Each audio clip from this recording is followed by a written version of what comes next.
Pernah gak sih lo bingung kenapa harga suatu saham bisa dibilang mahal atau murah? Di video kali ini kita bakal bahas 3 rasio penting buat menilai harga suatu saham itu mahal atau murah. Disclaimer dulu, ini konten edukasi, bukan ajakan buat beli atau jual suatu saham. Dan gue sendiri pun belum investasi ke pasar modal. Gue cuma pengen dokumentasi perjalanan gue belajar tentang investasi dan finance. Jadi di sini gue pengen sharing apa yang sudah gue pelajarin. Oke, lanjut. Di sini kita akan bahas 3 rasio buat menilai suatu saham ini mahal atau murah. Rasio pertama yaitu EVS atau earning per share.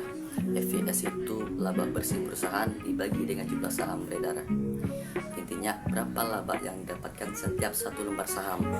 Rumus EVS yaitu laba bersih dibagi jumlah saham beredar. Kalau EVS-nya tinggi, artinya margin perusahaan gede. Rasio yang kedua yaitu PE atau price to earning ratio. Price to earning ratio itu untuk mengukur mahal atau murah suatu saham dibandingkan dengan laba perusahaan. Rumus PE, harga saham dibagi dengan EVS. Kalau PE-nya tinggi, saham relatif mahal. Kalau PE-nya rendah, saham relatif yaitu murah. Rasio yang ketiga yaitu PBV atau price book value. PBV itu untuk mengukur mahal atau murah harga saham dibandingkan dengan nilai buku perusahaan. Rumus PBV, harga saham dibagi dengan BPVS atau book value per share. Bagaimana kita mencari nilai book value per share-nya? Nah, ini caranya. Total ekuitas perusahaan dibagi dengan jumlah saham beredar.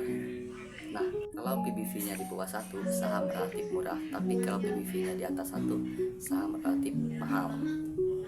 Kenapa harus beli saham saat harganya murah? Ya karena prinsip margin of safety. Margin of safety itu prinsip beli di harga diskon, tujuannya untuk memperkecil risiko kalau prediksi kita salah. Kalau saham nilai wajarnya Rp1.000, lebih aman beli di harga Rp700 atau Rp800, karena kita nggak bisa memprediksi sebuah saham itu naik terus, pasti ada turunnya.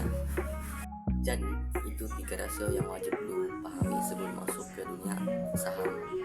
Sekali lagi, gue bukannya expert, gue masih belajar. Gue sendiri pun boleh berinvestasi ke pasar modal.